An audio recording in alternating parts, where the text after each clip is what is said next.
Hare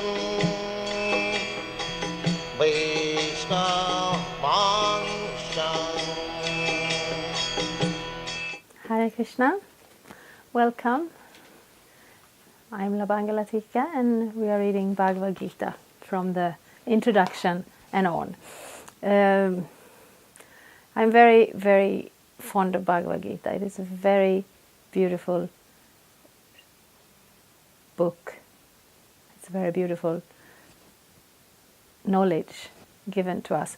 And this edition, Bhagavad-gita as it is, translated and commented by A.C. Bhaktivedanta, His Divine Grace, A.C. Bhaktivedanta Swami Prabhupada. I like to start with the introduction because it is very helpful to put us in the right frame of mind so that we will be more able to fully absorb, fully enter into the journey of the Bhagavad-gita. So I will continue. We are speaking about the Lord and us, both having consciousness. What is this consciousness? This consciousness is I am. Then what am I?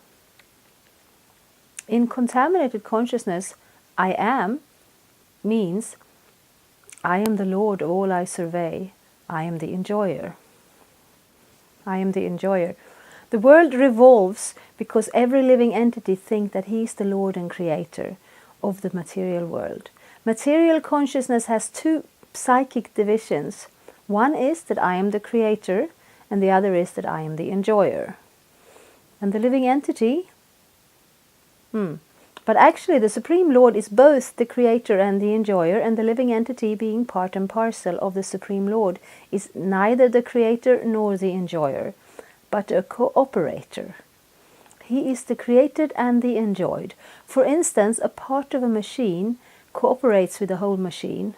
A part of the body cooperates with the whole body. The hands, legs, eyes, and so on are all parts of the body, but they are not actually the enjoyers. The stomach is the enjoyer. The legs move, the hands supply food, the teeth chew, and all parts of the body are engaged in satisfying the stomach, because the stomach is the principal factor that nourishes the body's organization. Therefore, everything is given to the stomach. One nourishes the tree by watering its root, and one nourishes the body by feeding the stomach. For if the body is to be kept in a healthy state, then the parts of the body must cooperate to feed the stomach. Similarly, the Supreme Lord is the enjoyer and the Creator, and we, as subordinate living beings, are meant to cooperate to satisfy Him. This cooperation will actually help us, just as food taken by the stomach will help all other parts of the body. If the fingers of the hand think that they should take the food themselves, instead of giving it to the stomach, then they will be frustrated. The central figure of creation and of enjoyment is the Supreme Lord, and the living entities are cooperators. By cooperation they enjoy. Yes. So this is a very good example. And sometimes we have examples. Examples are not proving things, but they are helping us to see things that are maybe a little bit outside of our ability to fully comprehend. If we say that the living entities are parts of Krishna, and therefore when he is enjoying, we are fully satisfied in that relationship, we may not have any experience of that. But if we say that a tree is watered is nourished by watering the root, we have experience of that. It's just like a little story. A small child, and the mother is trying to point out, there, look at the moon. And the child is, where, what? And the child doesn't know what the moon is. So she cannot focus on the moon because she doesn't know what she's looking for. So the mother says, you see the tree there? Yes, I see the tree. So if you follow the tree up there between the branches, there's the moon. Ah, then you can see the moon because you can follow something that you're familiar with. The tree doesn't have anything to do with the moon, but it is helpful. So this example of a tree may have so many leaves. thousands of leaves, really, really very many leaves. And if we think it's a viable program to take care of the tree by climbing all over and watering each leaf individually, first of all, it's a ridiculous endeavor. And second of all, it doesn't work. The tree does not receive its nourishment through the leaves. You have to water the root, and then all the leaves will come out fresh and green and springy. I know that my plants at home sometimes do not receive water for very many days, and then when they get their water, they're all very happy. So similar, the living entities, we may not have that experience yet. Some of us may have it, but from a theoretical point of view, to just sit here and say, we're all parts of Krishna and therefore we enjoy when he enjoys. But when we compare it to a tree, we can see it's actually true. When the living entity renders service in a loving mood of cooperation with Krishna, then we become satisfied and happy from within. So this may be a rather new concept in this day and age. So it is not that Krishna is just ordering us around, but it is part of our actual real identity that, yes, when we are connected to Krishna in that relationship, we do experience this actual, real satisfaction and contentment from within.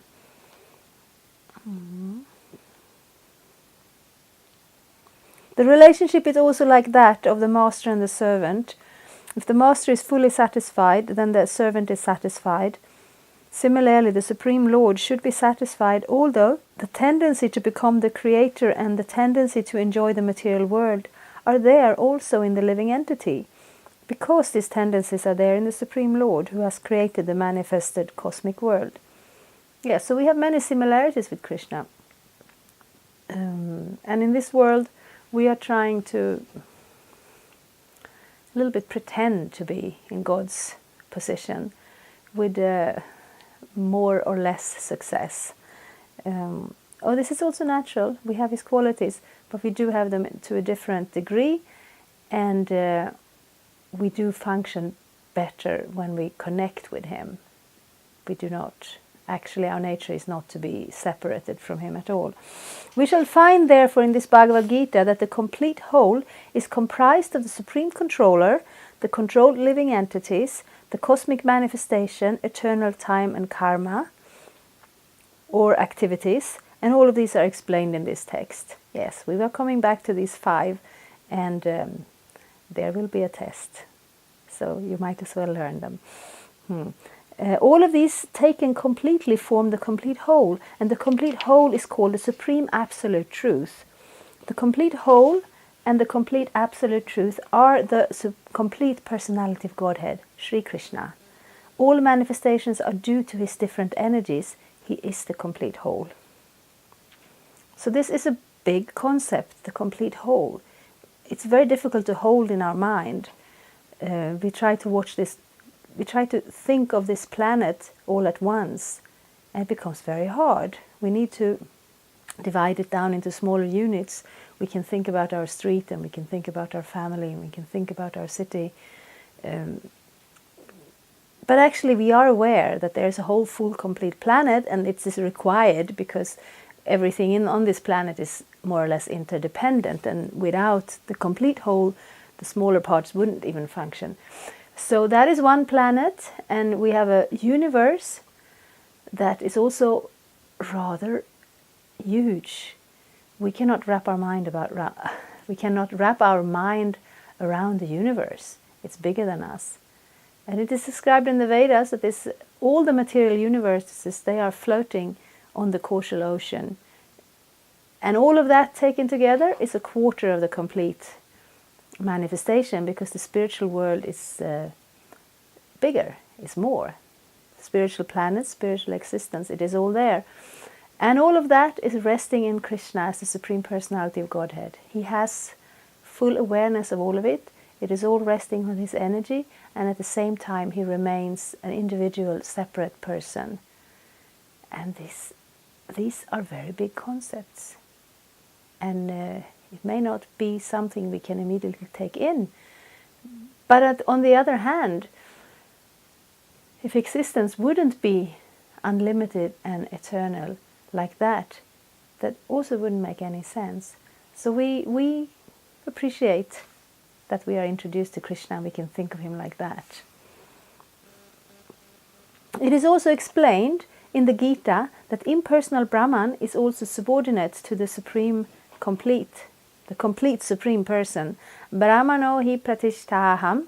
Brahman is more explicitly explained in the Brahma Sutra to be like the rays of sunshine. The impersonal Brahman is the shining rays of the Supreme Personality of Godhead.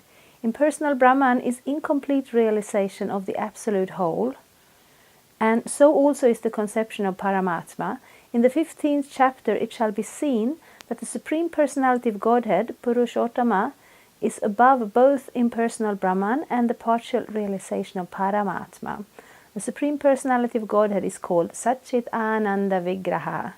The Brahma Samhita begins in this way: Ishvara Parama Krishna Satchitananda Vigraha Anadiradir Govinda Sarvakarana Karanam. Govinda, Krishna, is the cause of all causes. He is the primal cause and he is the very form of eternity, knowledge and bliss. Impersonal Brahman realization is the realization of his Sat, eternity feature. Paramatma realization is the realization of Satchit, eternal knowledge. But the realization of the personality of Godhead, Krishna, is realization of all the transcendental features, Satchit and Ananda, eternity, knowledge and bliss, in complete Vigraha form. Yes. So there are different schools in India coming from the Vedic background, and some of them put more focus on the realization of the impersonal Brahman, and that realization is a bona fide realization. It is a fact that we are all of the same spiritual nature, and it is possible to see that as a shining light beyond matter, and that is a truth of Brahman, but it is not the full and complete realization. So I will read more. People with less intelligence consider the supreme truth to be impersonal, but he is a transcendental person, and this is confirmed in all Vedic literature. Nityo Nityanam Chetanas Chetananam, Kata Upanishad 2.13. As we are all individual living beings and have our individuality, the Supreme Absolute Truth is also, in the ultimate issue, a person, and a realization of the personality of Godhead is realization of all the transcendental features in his complete form. The complete whole is not formless. If he is formless, or if he is less than any other thing, then he cannot be the complete whole. The complete whole must have everything within our experience and beyond our experience. Otherwise it cannot be complete. Yes. This theme, we will come back to that throughout the Bhagavad-gita. Sometimes beginning to read Bhagavad-gita, it's a little surprising to see how much this comes back, this discussion of the impersonal versus the personal realization of the Lord. There's a reason for that. In the tradition of the Vedic culture, we have different yoga methods to realize our spiritual nature and our connection to the Supreme Spirit. And one of those realizations is the Brahman realization, the understanding of the spiritual oneness of everything. What is not a part of that original Vedic culture is the idea that it ends there. So if you come up to this realization through a specific yogic method, this is fine. If from your realization of that you conclude that everything else does not exist, this creates a hindrance, not only in your own spiritual life, but also in whoever you are propagating this idea to. And it is also a foolish concept to think that whatever we have, Krishna doesn't have. the supreme Krishna. Krishna is the person, he has everything and more. But the impersonal Brahman doesn't have individuality, doesn't have personality. And I am a person, maybe a limited person, maybe a not fully spiritually realized person, but I have memories and desires and relationships, qualities, talents that are different than the other person. We are not exactly the same. We are on the same spiritual nature, but we have different identities. What to speak of Krishna? What to speak of God? How could we have something that he does not have? And then they say there is an illusion. Yes, but if we are one undifferentiated spiritual oneness, how come in the first place that we are in illusion? And if we are in illusion, why are we chopped up into little individual illusions? There is no sense in this. And to a aspiring transcendentalist, it can be quite harmful to become too enamored by this philosophy, because it hinders our spiritual development. And it is it's also rather rude. Krishna, you do not exist, you are an illusion. Yeah, who am I? Why am I telling that? So here we get to know Krishna as a person, we get to know how to connect to him, and we get a thorough understanding of the logical mistakes. Because actually logic, we can use logic, we can argue and discuss and come to conclusion, but our logic does not change reality. So a philosophical system is there to give us a description of reality. And we see that sometimes people who are very intelligent and very intellectual, but maybe not very mature, they have a need to display their impressive intellectual talents in order that they can prove anything. And that's nice, and that's maybe impressive and very enjoyable. But if we want to realize our true nature, then we want to understand the truth as it is. And that absolute truth is Krishna, and we are welcome to get to know him. Thank you very much. Hare Krishna. Thank you for watching. We aim for updates every Tuesday and Friday. Please come back. If you have any questions or comments, please leave them down there. We also have some links and information for you. And there is, of course, the subscribe button. Thank you. Hare Krishna. I'm a Hare Krishna, and I approve this message. Subscribe. Vandeham Shri Guru Shri Juta Padakamalang